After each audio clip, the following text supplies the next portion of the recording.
तो इस रोमांचक कहानी की शुरुआत होती है रैग नाम के एक आदमी को दिखाते हुए जो अपनी गाड़ी लेकर एक फार्म की तरफ आगे बढ़ रहा था। रैग एक्चुअल में अपने भाई के साथ एक फर्टिलाइजेशन कंपनी चलाता था जो कई सारे खाद बनाया करते जो कि किसानों की यूज में आया करते। रैग लगातार अपने घर ही जा रहा होता है क्योंकि उसने कई सारे सामान खरीदे हैं। अब रास्ते में ट्रैवल करते हुए उसे एक वैन दिखाई देती है। उस वैन का बुरी तरीके से एक्सीडेंट हो गया था और जब धीरे धीरे वो आगे बढ़ता है तो पता चला उस वैन का ड्राइवर भी मर चुका है। उसकी इतनी बुरी हालत हो चुकी थी कि हॉस्पिटल भी ले जाना बेकार है। अब रैग इस तरीके से उस आदमी को छोड़ तो नहीं सकता था, इसलिए अब जैसे तैसे वो वैन में से उसकी बॉडी को निकालता है और अपने ट्रक के अंदर डालने की कोशिश करता है। वहाँ पर तो कई सारी और भी गाड़ियां मौजूद थी और रैग इसलिए डरने लगा कि कहीं लोग ऐसा ना समझे कि इसे उसने मारा है। वो जैसे तैसे उस आदमी को अपने ट्रक के अंदर डाल देता है और जब दरवाजा बंद करता है तो पता चला उस आदमी का हाथ बीच में आ गया है। दरवाजा जोर से बंद होने के कारण उसकी उंगलियां ही कट गई थी।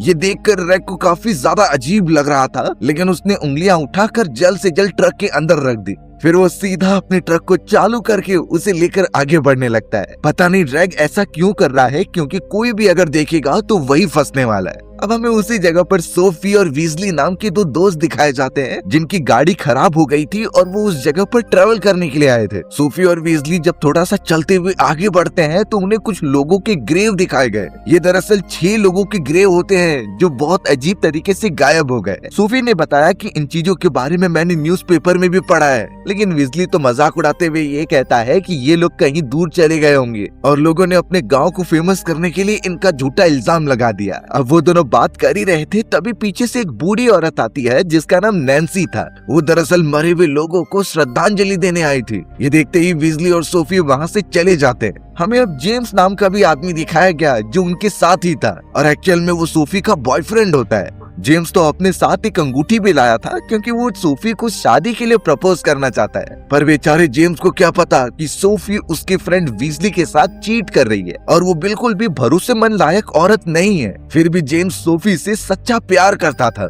अब वो तीनों ट्रेवल करके अपनी कार में बैठ जाते हैं और उसे चालू करने की फिर से कोशिश करते हैं, लेकिन इस बार भी कोई रास्ता नहीं निकल रहा था। उनकी कार एकदम से खराब हो चुकी है। अब तुरंत ही साइड से एक कार जा रही थी तो वो लोग उससे जाके मदद मांगते हैं। पता चला ये वही बूढ़ी औरत है जिसका नाम नैन्सी था, लेकिन नैन्सी किसी रीजन की वजह से उनकी मदद करने से ही इनकार कर देती है, यानी जैसे नैन्सी की इन लोगों से पर्सनल दुश्मनी हो। फिर बाद में रैग अपनी ट्रक लेकर वहाँ से गुजर रहा था तो सोफी और बाकी लोग उससे मदद मांगने चले गए। पहले तो रैग इसके लिए मना कर रहा था, लेकिन सोफी जब आकर उससे कहने लगी कि हमें पास ही होने वाले फेस्टिवल में जाना है तो रैग आखिरकार इसके लिए मान जाता है क्योंकि उसे सोफी अच्छी लगने लगी थी। साथ ही साथ उसका फिगर भी काफी ज्यादा अट्रैक्टिव होता है। लेकिन रैग ने बाकियों के सामने ये शर्त रखी कि सोफी मेरे साथ आगे बैठेगी और बाकी दोनों को पीछे वाले रास्ते पर बैठना होगा। वीजली और जेम्स को सिर्फ इतना पता था कि उन्हें लिफ्ट मिल रही है तो हमें इसे गंवाना नहीं चाहिए, इसलिए उन्होंने ये बात एक्सेप्ट कर ली। रैग उन सभी को उतार कर इतना बताने लगा कि पीछे की तरफ कैंगारू की डेड बॉडी है,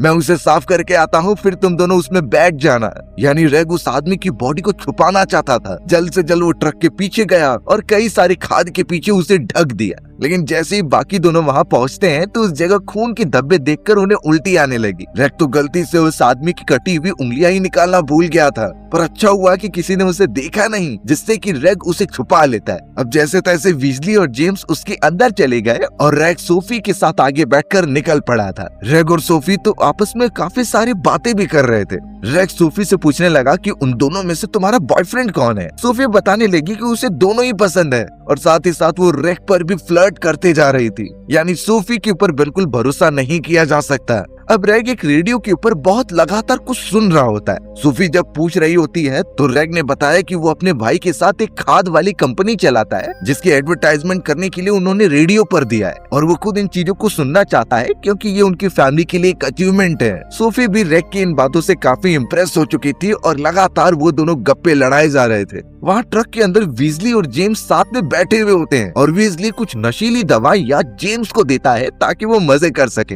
लेकिन जेम्स को ये सब आदतें नहीं थी। वो इसके लिए मना कर देता है जिससे वीजली अकेले खाने लगा। अब अचानक जब ट्रक हिल रही थी तो जेम्स को किसी का हाथ दिखाई दिया। ये उसी ट्रक ड्राइवर का हाथ होता है जिसका एक्सीडेंट होने के बाद रैग ने अपने ट्रक में रख लिया था। वीजली और जेम्स देखकर काफी ज्यादा चिल्लाने लगे और रैग को ट्रक रोकने के लिए कहते हैं। वहाँ आगे की तरफ तो सोफी रैग से पूछ रही थी कि उसकी लाइफ में कोई लेडी है भी कि नहीं। रैग ने कहा कि मेरी एक ग्रैंड मदर जैसी नैन्सी है जिसे वो फैमिली से बढ़कर मानता है। सोफी इस बात पर थोड़ा सा मुस्कुराने लगी, तभी उन्हें पीछे की तरफ से वीजली और जेम्स की चिल्लाने की आवाज आती है। सोफी को कुछ गड़बड़ लग रही थी, इसीलिए वो रैग को ट्रक रोककर देखने के लिए कहती है। रैग थोड़ी देर तक तो सोच में पड़ गया कि शायद उन लोगों को वो बॉडी मिल गई होगी, इसलिए जल्द से जल्द उसने ट्रक रोकी और सोफी को कहा कि तुम ट्रक से बाहर मत निकलना, ये पूरा फॉरेस्ट वाला इलाका है और कई जंगली जानवर भी हो सकते हैं। रैग अब तुरंत ही पीछे की तरफ गया, लेकिन उसने ट्रक के पीछे वाला दरवाजा ओपन नहीं किया, बल्कि उसे ओपन करने का नाटक करने लगा।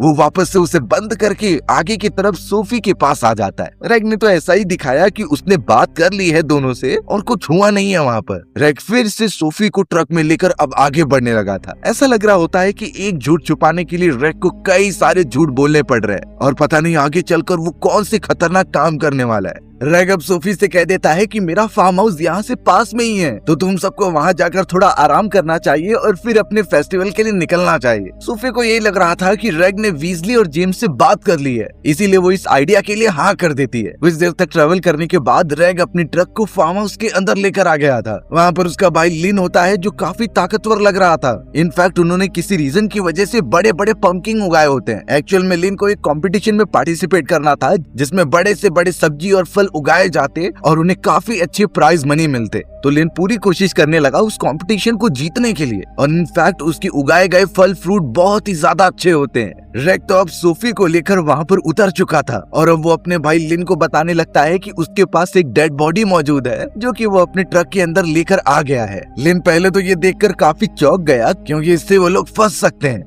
एक्चुअल बात ये थी कि रैग और लिन नाम के वो दोनों भाई अपने खाद में एक अजीब सी चीज मिलाया करते थे और वो चीज होती है इंसानों की हड्डियां और उनके खून। इसी वजह से उनका खाद बाकियों से बहुत ज्यादा अच्छा बनता था। ये सारी चीजें वो सबसे छुपा कर करते थे क्योंकि अगर गवर्नमेंट या ऑफिसर्स को पता चला तो उनके पूरे खाद बनाने की कंपनी को ही बंद कर दिया जाएगा। लिन पहले रैग पर काफी गुस्सा भी होता है, लेकिन फिर उसे इशारा करके सोफी को एक कमरे में बंद कर देने के लिए कह रहा था। रैग अपने बड़े भाई की बात मानते हुए सोफी से जबरदस्ती करता है और उसे एक बड़े से स्टोर रूम के अंदर बंद कर देता है। लिन तो रैग को मार भी रहा था क्योंकि इस तरीके से कोई भी चीज प्लानिंग के बिना नहीं की जाती, इससे हम बड़ी मुसीबत में फंस सकते हैं। लेकिन अब जो चीजें रैग ने कर दी हैं या फिर उससे जो भी गलती हुई है उसे सुधारना पड़ेगा। हमें तो लिन का चेहरा एकदम शैतान जैसा दिखाई दे रहा था और उसका बिहेवियर एकदम मर्सीलेस होता है, यानी वो दूसरों को मारने से पहले बिल्कुल भी सोचेगा नहीं। तुरंत ही अब उसके कहने पर रैग सारे साथियों को लेकर अंदर बंद कर देता है। वीजली, जेम्स और सोफी को अच्छी तरीके से बांध दिया गया था ताकि वो लोग उस जगह से निकल ना सके क्योंकि उन्हें उनकी सच्चाई के बारे में पता चल गया है और अगर वो यहाँ से चले गए तो जरूर किसी न किसी को तो बता ही देंगे। यही डर तब से लिन के दिमाग में घूम रहा था, लेकिन जब तक वो लोग यहाँ पर हैं कोई टेंशन नहीं।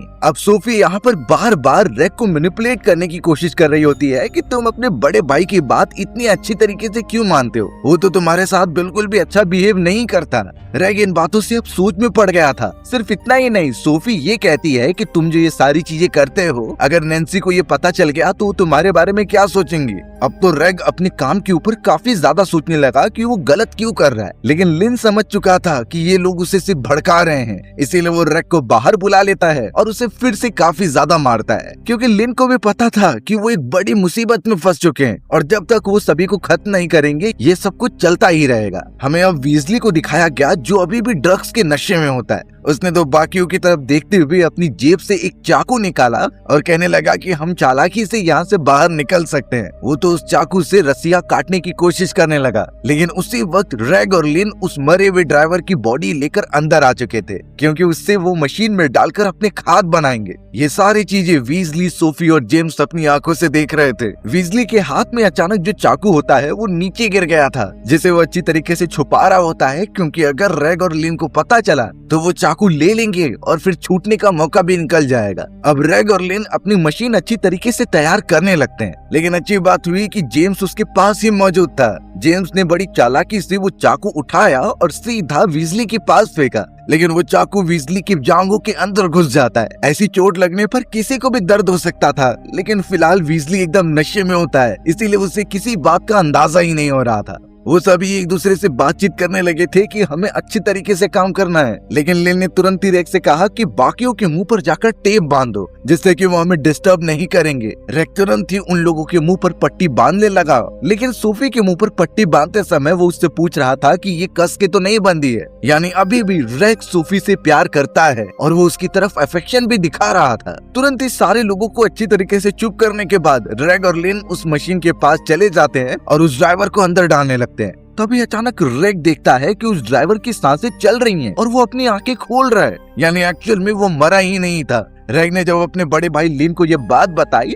तो लिन मानो जैसे उसे नजरअंदाज कर देता है और कहता है कि हम अब रुक नहीं सकते। उसने मशीन चालू कर दी और जिंदा ही उस आदमी को ब्लेंडिंग मशीन में डाल दिया। इतनी बुरी तरीके से उसकी हालत होती है कि कोई उसे पहचान ही नहीं पाएगा। लिन अब अपने भाई रैग को यही समझाता है कि हम काफी अमीर बनने वाले हैं और हो सकता है कि आगे चलकर उनकी इतनी बड़ी कंपनी बन जाए जिससे कोई मुकाबला ही नहीं कर पाएगा, क्योंकि हमारे पास वो सीक्रेट रेसिपी है जो इस खाद को एकदम टॉप लेवल का बनाती है। अब उस ड्राइवर को खत्म करने के बाद लिन रैग को बताने लगा कि हमें कुछ और खाद की जरूरत होगी, इसके लिए हमें किसी और को भी मारना होगा। अब उन सारे बंधे हुए लोगों में से लिन की नजर तुरंत ही सोफी की तरफ जाती है और वो उसे अच्छे तरीके से चेक करने लगा, यानी लिन सोफी को अपना नया शिकार बनाना चाहता है। अब रैग जब ये सारी चीजें देख रहा था तो वो अपने भाई से कहने लगा कि हम सोफी को ना पकड़ते हुए जेम्स या फिर वीजली में से किसी को चुन लेते हैं। लिन समझ गया था कि उसके छोटे भाई को सोफी पसंद है, इसलिए उसने सोफी को छोड़ दिया और अब जेम्स को पकड़ लिया। वो तो जेम्स को लेके जाकर उल्टा लटका देता है ताकि वो मशीन के अंदर उसे डाल दे। अब ये सारी चीजें हो रही थी और हमें पता चला कि वीजली के पास जो चाकू था उसने अपने हाथ और पैरों को खोल लिया है और तुरंत ही वहाँ से भागने लगा है। बाहर की तरफ उनकी ट्रक मौजूद थी जिसके अंदर वो बैठ गया और सीधा वहाँ से दूर जाने लगा। लिन और रैग उसके पीछे भी होते हैं, लेकिन वो काफी आगे बढ़ चुका होता है। लिन को इससे बहुत गुस्सा आ रहा था, इसीलिए उसने अपनी कार निकाली और रैग को फार्म हाउस के अंदर उनकी देख रेख करने के लिए छोड़ दिया। रैग अब धीरे धीरे अपने फार्म हाउस के अंदर आता है और पता चला कि सोफी उसे अपनी तरफ इशारे करके बुला रही है। रैग ने जब सोफी के मुंह का टेप हटाया तो सोफी उससे सीड्यूस करने लगी थी। वो ऐसा भी कहती है कि वो प्यार करती है उससे और तुरंत ही उससे पास आने के लिए बोलती है। एक समय पर तो रैग एकदम आउट ऑफ कंट्रोल होकर उसके क्लोज पहुंच चुका था, लेकिन फिर सोफी ने अपने हाथ और पैर ओपन करने के लिए बोले। तुरंत ही रैग समझ जाता है कि सोफी उसे ट्रिक करने की कोशिश कर रही है। रैग तो सारी बातें सच कहने लगा कि तुम बहुत ही ज्यादा बेकार औरत हो, तुम कभी जेम्स के साथ होती हो तो कभी वीजली के साथ, और अब मेरे साथ फ्लर्ट करके यहाँ से आजाद होना चाहती हो। ये सारी बातें जेम्स भी सुन रहा था, जिसे उल्टा लटकाया गया होता है, और उसे समझ जाता है कि मेरी गर्लफ्रेंड मुझसे धोखा कर रही थी। भले ये सारी चीजें इस तरीके से हो रही हैं कि उनकी जान खतरे में है, लेकिन जेम्स को इतना अंदाजा लग गया है कि वो सोफी के साथ आगे नहीं कंटिन्यू कर सकता। वहीं दूसरी तरफ वीजली उस ट्रक को लेकर आगे बढ़ रहा होता है। ट्रेवल करते हुए वो एक गांव के पास आ गया और वहीं पर अपनी ट्रक रोककर नीचे उतर गया होता है। थोड़ी ही देर में लिन भी अपनी कार से बंदूक लेकर वहां पहुंच गया था। धीरे धीरे वो आगे बढ़कर उसे देखने लगा, लेकिन वीजली इसी मौके का वेट कर रहा था और उसने पीछे से हमला करके उसे वहीं गिरा दिया। अब वो ट्रक के अंदर बैठकर वापस से चालू करने की कोशिश करता है, लेकिन उसकी चाबी कहीं गायब हो गई है। यही चेक करने के लिए वो आसपास ढूंढने लगा, लेकिन फिर पता चलता है कि ये लिन की चाल थी। लिन ने उसे पीछे से हमला किया और वहीं बेहोश करके अपने साथ लेकर चला गया। जेम्स जो अभी भी लटका हुआ था वो तो सोफी से पूछने लगा कि तुमने मेरे साथ धोखा क्यों किया। तो सोफी सारी सच्चाई बता देती है कि उसे तुम में बिल्कुल इंटरेस्ट नहीं है। वो पहले से ही वीजली को पसंद करती थी क्योंकि वो काफी डैशिंग और कूल है, और सोफी ने इतना तक कह दिया था कि मुझे तुम्हारे अलावा हर कोई अच्छा लगता है। यानी जेम्स को आखिरकार अपना जवाब मिल गया था। हमें पता चला कि रैग अब जाने अनजाने में सोफी से प्यार करने लगा था और उसका अच्छी तरीके से ख्याल भी रखता है। वहीं दूसरी तरफ लिन जब वीजली को अपने गाड़ी की डिक्की में बंद करके आगे बढ़ता है तो अचानक एक पुलिस ऑफिसर उसके रास्ते में आ गया। वो उसे गाड़ी रोकने के लिए कह रहा था और हमें पता चला कि ये पुलिस ऑफिसर रैग और लिन को जानता था, लेकिन फिर भी वो लिन से पूछता है कि गाड़ी की डिक्की में क्या है। लिन उसे कहने लगा कि मैं शिकार करने गया था और एक जानवर को पकड़कर लेकर जा रहा हूँ। अब वो ऑफिसर वहाँ से जाने ही लगता है, तभी डिक्की में से किसी इंसान के चिल्लाने की आवाज आई। तुरंत ही ऑफिसर गाड़ी के डिक्की में ओपन करके देखने लगा और वहाँ पर वीजली को कैद करके रखा गया होता है। वीजली काफी डरा हुआ था, जिस पर पुलिस ऑफिसर उसे समझाने लगा कि मैं आ चुका हूँ और मैं तुम्हें यहाँ से बचा लूंगा। लेकिन अब लिन पीछे गन लेकर खड़ा हो गया होता है पुलिस ऑफिसर के, और पुलिस ऑफिसर को शूट करके मार दिया। यानी एक झूठ बचाने के चक्कर में उसे एक और इंसान का कत्ल करना पड़ा। उन भाइयों का ये सिलसिला तो बिल्कुल भी रुक ही नहीं रहा था। और अब फिर से वो वीजली को बंद करके आगे बढ़ना स्टार्ट कर देता है। वहाँ रेग ने सोफी के कहने पर उसके हाथ पैर ओपन करना स्टार्ट कर दिया और कहता है कि मैं चाहे कुछ भी हो जाए तुम्हें बचा कर रहूंगा, इसके लिए मुझे अपने भाई से भी गद्दारी करनी पड़े मैं करूंगा जरूर। ये सारी चीजें सोफी का प्यार करा रहा था, जिसके पीछे रेग पूरी तरीके से पागल हो गया होता है। थोड़ी देर के अंदर जब लिन वहाँ पर आता है तो उसने देखा कि उसके घर के सारे पंपकिन एकदम से टूट चुके हैं। लिन बहुत ही ज्यादा गुस्से में रेग को बुलाता है और पूछता है ये किसने किया। रेग ने साफ कह दिया कि ये मेरा काम है और मैं बिल्कुल भी अब तुम्हारे हिसाब से नहीं चलने वाला। लिन अब और भी ज्यादा चिड़चिड़ा हो गया और अपने भाई रेग को ही मारने लगा था। वो उसे अपने जूते से भी नीचे पटक देता है और कहता है कि तुम मेरे साथ गद्दारी नहीं कर सकते। फिर रेग और लिन तुरंत ही उस गाड़ी के पास चले जाते हैं और रेग ने जब उस डिक्की को ओपन किया तो पता चला वीजली के हाथ में वो गन लग चुकी है जो कि पुलिस ऑफिसर से उसने लिया था और अब उसी की मदद से वो लगातार फायर करने लगा। एक गोली सीधा आकर रेग के कंधे पर लगती है और लिन जैसे तैसे उससे बच रहा था। वो तुरंत ही वीजली की गन को पकड़ लेता है और उसके हाथ को ही काट देता है। यानी वीजली को इतना दर्द सहना पड़ा जो उसने कभी इमेजिन नहीं किया था। दोनों ने यही डिसाइड किया कि वीजली को खत्म कर देंगे, लेकिन तभी उस बूढ़ी औरत नैन्सी की कार वहाँ से गुजर रही होती है। वो दोनों नहीं चाहते थे कि ये सारी गंदी बातें उन्हें पता चले। अगर ऐसा होगा तो नैन्सी उनसे नफरत करने लगेंगी। लिन ने तो अपने भाई रेग को भी उसी कार की डिक्की के अंदर बंद कर दिया था। जब वो नैन्सी के पास मिलने के लिए जाता है तो नैन्सी उसे परेशान दिख रही थी। पूछने पर लिन उसे बताने लगा कि मेरा छोटा भाई मेरी बात नहीं मानता। फिलहाल के लिए नैन्सी लिन को शांत रहने के लिए कहती है और उसके साथ अंदर चली जाती है। वहाँ स्टोर रूम के अंदर सोफी जैसे तैसे एक टेलीफोन से कांटेक्ट करने की कोशिश कर रही थी और ये कॉल उसी नैन्सी के टेलीफोन पर लग जाता है, लेकिन नैन्सी ने जानबूझकर वो कॉल पिक नहीं किया और उठाकर साइड में रख दिया होता है। अब कार के डिक्की के अंदर रेग और लिन फंसे हुए थे, लेकिन ऐसी कंडीशन में कभी अगर हम मौजूद हों जहाँ किडनैपर्स या अटैकर्स ने हमें गाड़ी की डिक्की के पीछे बंद कर दिया है तो उससे बाहर कैसे निकला जाए, क्योंकि अगर बाहर नहीं निकलेंगे तो वो हमें कहीं दूर लेकर जाकर मार ही देगा। तो इसके लिए छोटी सी टेक्निक आती है जिसे फॉलो करने पर हम आसानी से इस डिक्की से बाहर निकल सकते हैं। आप लोगों को तो पता ही होगा कि कार की डिक्की को ओपन करने के लिए एक हैंडल होता है जिसे हमें डाउन करना होता था और फिर ऊपर उठाना होता था। ये सिर्फ बाहर की तरफ होता है, अंदर की तरफ नहीं। लेकिन अगर हम उस मैकेनिज्म को समझ लिए जिससे कि लीवर कैसे भी करके नीचे आ जाए तो हम उसे ऊपर कर सकते हैं। इसके लिए आपको अंदर की तरफ से डिक्की पर बने हुए उस नट को घुमाना होगा और पूरी कोशिश कीजिए कि उसे जैसे तैसे टेढ़ा कर दें जिससे कि वो लीवर अपने आप ओपन हो जाएगा। लेकिन ये तरीका बहुत ज्यादा मुश्किल भी हो सकता है। इससे सिंपल टेक्निक आती है कि हम डिक्की को ओपन किए बिना कार के सीट वाले एरिया को फाड़ते हुए उसके बीच में चले जाएं। ये पूरी तरीके से प्रैक्टिकल और पॉसिबल है। सिर्फ हमें सही डायरेक्शन में उस सीट के अंदर खुदाई करनी होगी। सीट को बीच में से फाड़ने के बाद आखिरकार हम कार के बीच में पहुंच जाएंगे और उस जगह से अगर मिरर को तोड़ दिया गया तो हम आसानी से बाहर निकल सकते हैं। इससे अटैकर को पता भी नहीं चलेगा और हमारी जान भी बच जाएगी। शायद इसी टेक्निक का यूज करके रेग और वीजली भी उस डिक्की से बाहर निकलते हैं और अब देखकर लग रहा था कि रेग वीजली के साथ है, क्योंकि वो उससे कहता है कि मेरे साथ चलो, मैं तुम लोगों को बचाकर निकाल दूंगा। वो दोनों जैसे तैसे स्टोर रूम वाले इलाके में पहुंचते हैं और जेम्स और सोफी को आजाद कर देते हैं। जेम्स जैसे ही नीचे उतरता है तो वो वीजली के ऊपर अटैक करने लगा, क्योंकि उसे पता चल गया है कि वीजली ने उसकी गर्लफ्रेंड के साथ मिलकर धोखा किया है। वो दोनों लड़ने लग गए थे, लेकिन रेग यही समझाता है कि ये मोमेंट लड़ाई करने का नहीं है, तुम्हें यहाँ से बाहर निकलना होगा, नहीं तो मेरा भाई आकर तुम सभी को मार देगा। अब रेग तुरंत ही लिन की तरफ चला गया ताकि वो उसे जान से मारे और उसे पूरी तरीके से रोक दे। लेकिन रेग जैसे ही लिन के कमरे के अंदर जाता है तो वो एक शॉकिंग चीज दिख रहा था। उसने ये नोटिस किया कि लिन उसकी नैन्सी के साथ बहुत ही क्लोज आ चुका है और वो दोनों साथ में बहुत रोमांटिक हो रहे हैं। ये चीजें रेग ने कभी एक्सपेक्ट की ही नहीं थी और उसके पैरों तले जमीन खिसक गई। उस जगह पर तो वीजली भी आ चुका था जो बहुत चिल्लाकर बात करता है। रेग उसे शांत रहने के लिए बोल रहा था, लेकिन तब तक लिन को पता चल गया। दरवाजा खुलते ही उसने तुरंत ही शूट कर दिया होता है वीजली के ऊपर। वीजली वहीं गिरकर मर गया और अब लिन अपने भाई रेग को भी मारने की कोशिश कर रहा था।